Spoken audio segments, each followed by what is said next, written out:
هذا عبد العزيز الرئيس غفر الله له وهداني وإياه سواء السبيل.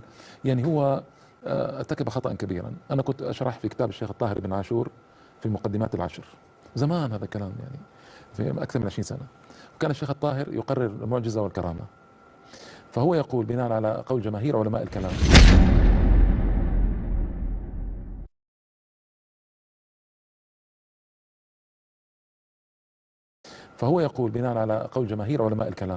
أسسوا قاعدة مشهورة في علم الكلام: كل ما جاز أن يكون معجزة لنبي جاز أن يكون كرامة لولي، حتى أحياء الموت. هذا مذهبهم. فأنا قررت هذه القاعدة وقلت لهم من شيخ الإسلام ابن تيمية رحمه الله تعالى في كتاب النبوات لم يرضى هذه القاعدة، ولم يرضى أن تكون كرامة الولي مماثل لمعجزة النبي. لماذا؟ خوفا من اللبس، أن يلتبس على الناس العوام الولي بالنبي. فالشيخ الإسلام يقول ما ترقى كرامات الأولياء أن تكون مثل معجزات الأنبياء. وقررت المسألة بشفافية لطلاب، يعني أنا ما أتكلم مع عوام، أتكلم مع طلاب في درس خاص 50 طالبا. فهو الله يغفر له أخذ هذه النقطة الأولى، مسألة إحياء الموتى للأولياء وكذا، وقال أن محمدا يقول أن الولي يحيي الموتى، وأنا أعوذ بالله أن أقول هذا أو أن أقرر هذا.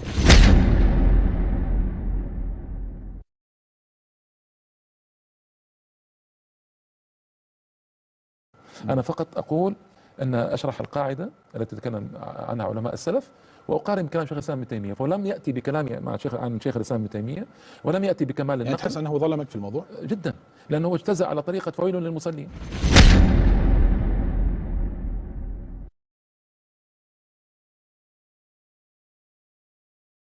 اجتزأ كلامي هو رد عليك وين رد عليك؟ في كل مكان غفر الله له، في شريط أنزله، في وسائل التواصل، في كل مكان، وأحيا القضية من جديد هذه قبل عدة أسابيع.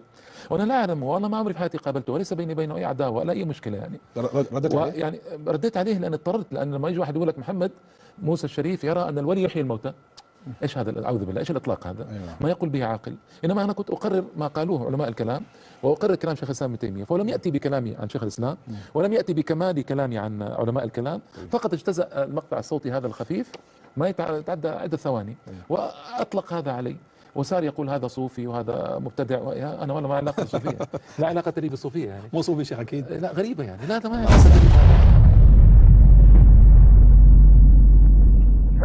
العلماء كانوا بعض الكرامات، ولكن البعض قد زادها في بعض الكرامات، وخاصه لما تحدثون عن كرامات بعض الصوفيه الجيلاني والشافعي وسيد البدوي، كيف نقول رجع عليه كيف نميز بين الكرامات الحقيقيه والكرامات المزعومه. باختصار طويل، اهل السنه والجماعه يثبتون الكرامات او الكرامه بشرائطها الشرعيه، وكانوا يقولون هذا شيء مشهور عند اهل السنه، يقولون كل ما جاز ان يكون معجزه لنبي جاز ان يقع كرامه لولي. كل ما جاز أن يكون معجزة لنبي جاز أن يكون كرامة لولي. فهو يقول بناء على قول جماهير علماء الكلام، أسسوا قاعدة مشهورة في علم الكلام: كل ما جاز أن يكون معجزة لنبي جاز أن يكون كرامة لولي، حتى أحياء الموت. هذا مذهبهم.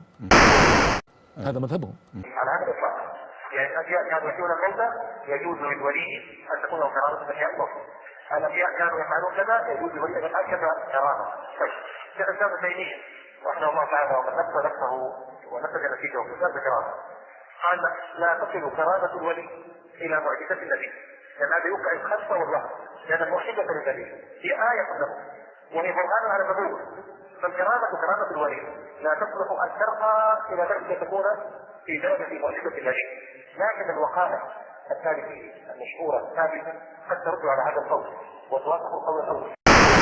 فهو الله يغفر له أخذ هذه النقطة الأولى، مسألة إحياء الموتى للأولياء وكذا، وقال أن محمدا يقول أن الولي يحيي الموتى، وأنا أعوذ بالله أن أقول هذا أو أن أقرر هذا. أنا فقط أقول أن أشرح القاعدة التي تكلم عنها علماء السلف، وأقارن كلام شيخ الإسلام ابن تيمية. لكن الوقائع التاريخية المشهورة الثابتة قد ترد على هذا القول وتوافق القول الأول. والدكتور محمد بن موسى الشريف حفظه الله ليس على عقيدة سنية صافية، بل صاحب ضلالات عقدية، من ذلك ادعاؤه أن الولي ممكن أن يحيي الموتى. يقول كما هو موجود في موقعه التاريخ في إجابة على محاضرة العز بن عبد السلام، يقول في إجابة سؤال كيف نميز بين الكرامات الحقيقية والكرامات المزعومة؟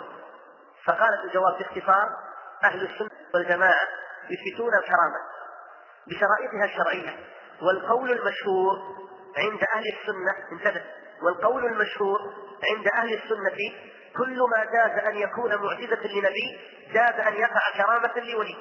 على هذا الإطلاق يعني الأنبياء كانوا يحيون الموتى، يجوز للولي أن تكون له كرامة إحياء الموتى.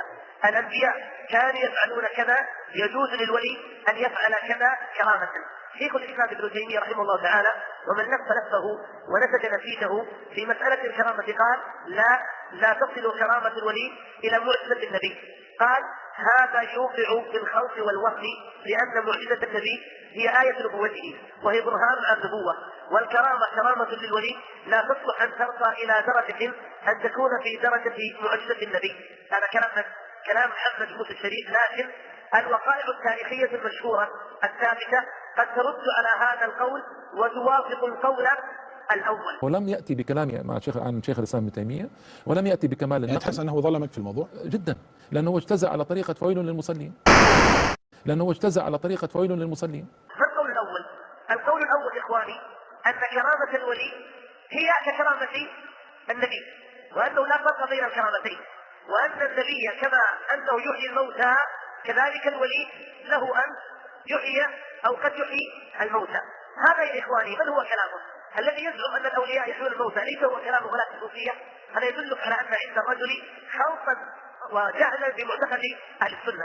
ثم ننبهك إلى ألا وهو قوله: والقول المشهور عند أهل السنة. يجعل القول بأن كرامة الولي تصل إلى كرامة النبي، هذا هو القول المشهور عند أهل السنة. أما الإمام أبو العباس ابن تيمية ففي كتابه النبوات ذكر أن هذا قول الساعدة بن صفوان، وهو قول الأشاعرة،